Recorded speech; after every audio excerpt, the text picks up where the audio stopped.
Want to know what really inspired you to share John's story. I wanted to share it for a couple reasons. One, I mean, it is miraculous, and in that miraculous idea, it's so powerful. In the medical record, it said patient dead, mother prayed, patient came back to life. Amazing. Amazing, never seen that. And then also, I love the idea that he was adopted from Guatemala when he was only 6 months old and raised in a predominantly white area of St. Louis. And always, as he got older, began to question, why was he the only one of color? Why wasn't he wanted? Who was his birth mother?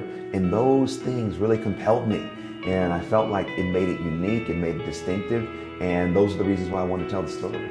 Definitely a miraculous story to share. Yeah. What is it that you want the viewers to walk away really understanding about the power of God? That God is real. Yes. That God loves them. God has a plan for their life. And sometimes we may not receive the life that we could because we aren't speaking life. Joy spoke life over her son John when he was medically dead. And as a result, he now has life.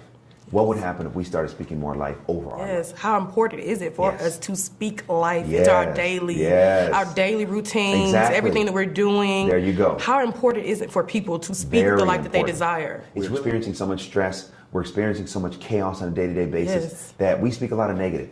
This is not going to happen. I'll never become this. I'm not good enough for that. Instead of speaking positive, you know what? It hasn't happened, but it's going to happen. Yes. I am good enough for this. It's just going to take a little bit more time. Speaking more positive, I think, will help us prepare ourselves for a more positive result. Yeah, and to be able to speak against what your eyes naturally showing there you go. How strong faith. of a faith must a person possess to even do something of that nature? A lot of people do not understand the true meaning of faith of a mustard seed. Yeah. So how would you explain that? Well, I didn't fully understand what that question and how to explain it until I was on set producing the scene when Chrissy Metz, who plays Joyce, goes into the emergency room, and there is John, her son, played by Marcel Ruiz, and she has to pray him back to life. Yeah. Now, I found the story, I know the story, but it did not hit me until I was on set what Joyce Smith really did. Yeah. John Smith wasn't on life support, he wasn't on a breathing machine, he was dead.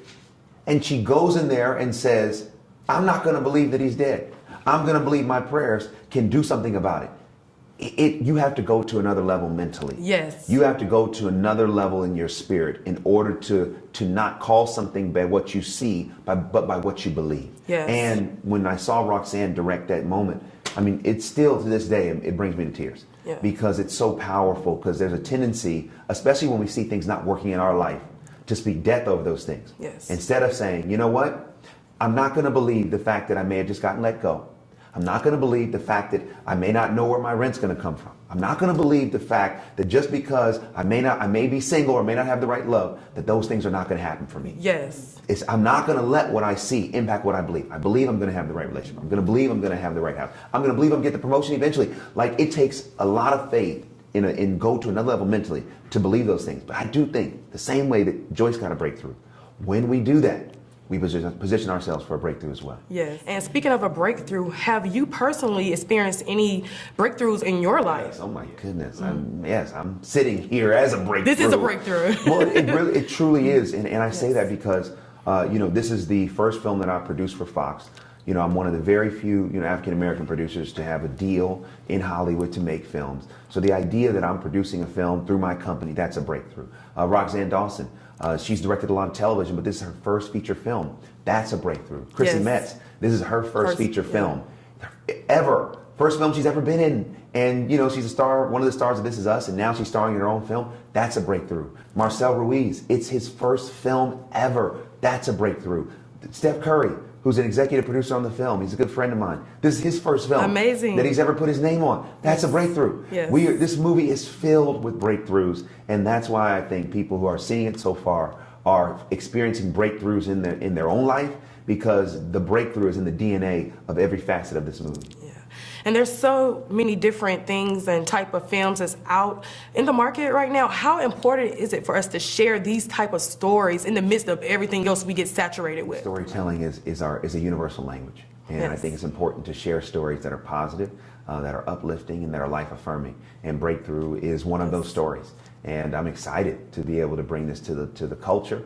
I think the culture needs it. I think we need hope. You do. I think we need uplifting, inspiring entertainment that doesn't pander, but that is authentic and original and organic. Yeah, I can't wait.